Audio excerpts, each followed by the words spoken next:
Welcome to Zoo Tours, the channel that brings the zoo right to you. If you're new here, please hit those like and subscribe buttons with that bell icon to officially join the zoo crew. And before we begin, see if you can answer this episode's trivia question. The Memphis Zoo in Tennessee really stands out from the rest in a number of different ways. Their big and small cat collection is a crazy cat lady's dream. Their hippo breeding program is as big as the pachyderms themselves. You'll only find a giant panda at 2 other places in America. And of course, their biggest eye-opening features are their over-the-top architectural designs to amplify an area's theme. From the row of silhouetted sculptures that leads to the grand Egyptian-inspired entrance, the thousands of glazed tiles that encircles the captivating courtyard of China, the 7 totem poles that stand tall in the Northwest Passage, but my personal favorite can be found at the Teton Trek. For this special episode, you're not just getting any other sample of the North American wilderness. The Teton Trek is a tribute to the world's first national park, Yellowstone, and its expanded ecosystem, which is not an easy thing to do when you're 1,500 miles away. So the zoo had to replicate as many elements of the ecosystem's 3,400 square miles, the wide open vistas, erupting hot springs, a monumental lodge that's an attraction by itself, and a few of the national park's iconic residents, most of which will discuss what their counterparts' lives are like at Yellowstone. While the species list may be small, we still have a lot to talk about. So, let's begin. If you continue down the main path, following your journey to the great Northwest, eventually that lodge will peek over the trees. At the Grand Entry Plaza, you can read all about Yellowstone, its geysers, and even the creation of the teddy bear. The centerpiece is a splash pad, and it's not just part of the fun. These fountains represent Yellowstone's geysers. Now, if you ever see them stop, just wait a few seconds. The middle fountain will shoot water reportedly 40 feet in the air, mimicking the Old Faithful, the world's most famous geyser. And perfectly fit behind this display is the Great Lodge, a 60-foot tall, 6,600 square foot rendition of the real Old Faithful Inn.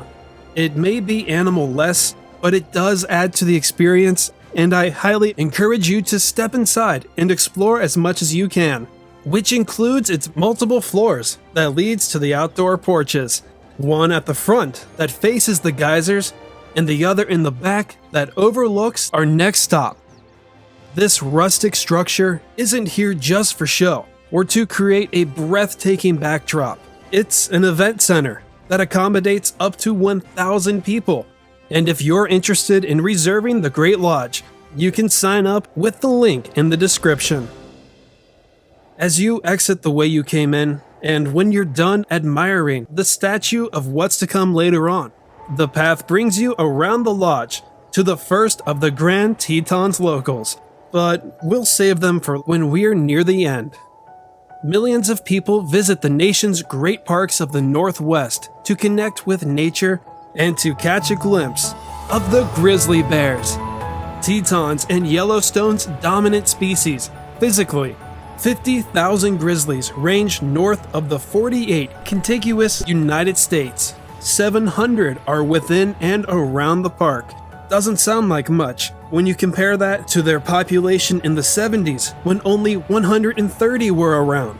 And believe it or not, this rise in numbers is officially considered a conservation success story. Even scientists report the population in the area has fully recovered, but the bear remains protected by law. Now, if anyone around here knows anything about Yellowstone, it's these 3. The Teton is home to an inseparable trio: 2 males, Cochise and Yukon, and female Else, siblings from the wilds of Wyoming. After their mother had a fatal encounter with a hiker, the orphans were rescued, and within a few weeks, they found their forever home in Tennessee. If you're ever planning on making your way to the Memphis Zoo, I should let you know that you're not guaranteed to see the grizzlies, but you will see bears. As of 2020, this trio rotates with another trio of black bears. And since they rotate daily, I didn't see them. So all black bear footage was provided by Virtual Zoo Tours. So to help me pay him back, please check out his channel and give him a follow. The black bear's time in Yellowstone tells a little different story. From the early to mid 1900s, park managers allowed visitors to feed the bears from their vehicles, and as a result, they lost their fear of us and gained a desire for our food. But today, a food-conditioned bear is likely to either be relocated or, in certain circumstances, euthanized. However, even after these rules were put in place, their population was never affected, and their numbers are similar to the grizzlies, and they still remain the most common and most widespread bear in all of North America. Yellowstone advises that you stay at least 100 yards away from all carnivores. The Teton Trek, on the other hand, encourages close encounters, identical to the viewing in the Northwest Passage. The bears can obviously see you, hear you, and directly pick up your scent from the cracks in the rockwork, bringing you close to wild animals in a way only few zoos around the world offer.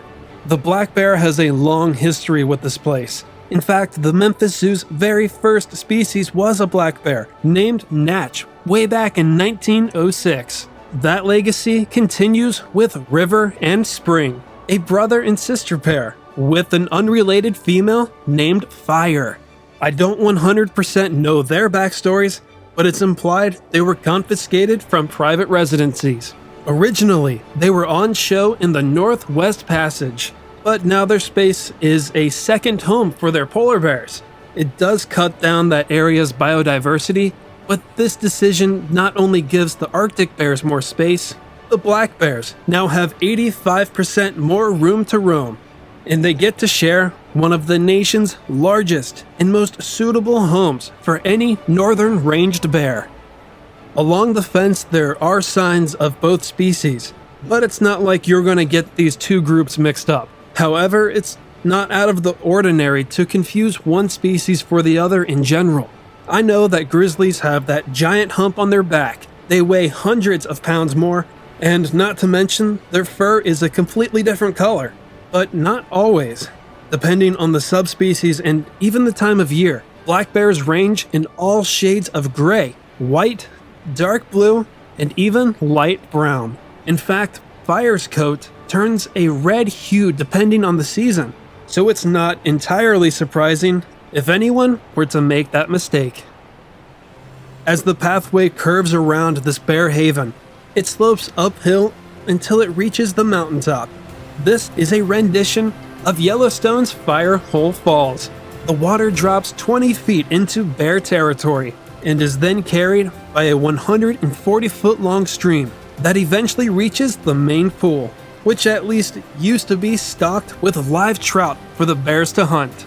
This setup is not just for show either. A sign on the bridge will tell you how important streams and waterfalls are. They filter pollutants, recycle potentially harmful nutrients, and they provide habitats for many types of fish, which in turn provides food for the bear.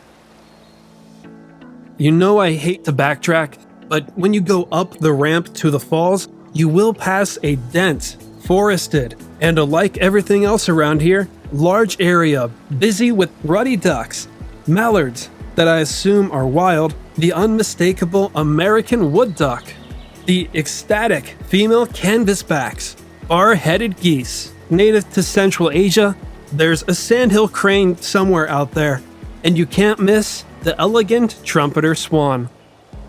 Opposite to the thunderous falls is a field that wasn't part of the original plan. From experience, look near the back for the American elk, one of the largest kinds of deer. A mature bull can weigh 700 pounds. That's as much as a male grizzly bear. Elk are also the most abundant large mammal in Yellowstone, boasting numbers as high as 40,000 in and around the park. And these numbers had nothing to do with government protection, but I'll tell you at the next stop. Memphis displays 5, and I read that they've had their own success of growing the herd, and I wondered if they had a male. And sure enough, enjoying his own company was Big John in the backyard. From the other side of this boardwalk, the herd is always being watched by a pack of timber wolves. Of all of Yellowstone's carnivores, has the most famous story. Settlers of the westward expansion in the 1800s destroyed most of their prey, while agriculture grew. The wolves then looked to their livestock as the new source of food. Long story short, the last Yellowstone wolf pack was hunted in 1926. And without natural predation control, the elk population soared, which caused overgrazing, deteriorating foliage, and the elk to starve. It wasn't until the mid-90s when Congress appropriated funding to reintroduce the canid to Yellowstone. In 2020, the gray wolf in the continental US was removed from the endangered list. And though it does sound like a win, many biologists consider this decision to be premature, as some states have already passed laws to reduce the wolf's numbers and their range.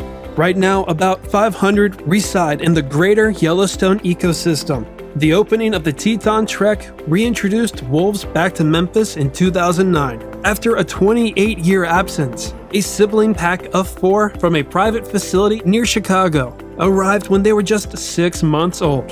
After the recent passing of Shiloh, she is survived by Dakota and Mika, who will continue to represent Shiloh and their counterparts in the wild. To end this $16 million trek is another Zoo Tours first, the North American porcupine, one of the most common species in America's natural playground. Due to their nocturnal lifestyle and arboreal nature, they're rarely ever seen. At the zoo, we had no trouble spotting Timber, who seemed to be accustomed to his new surroundings.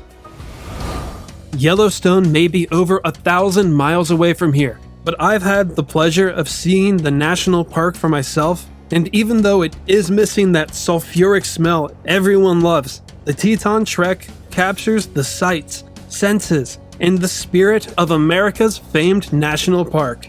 Of the Memphis Zoo's 17 other attractions, I think it's safe to say this tops all of them, and it made me want to go back to Yellowstone as soon as possible. Let me know your thoughts. Be sure to check out my other videos that cover North American themes. And as always, thank you for watching.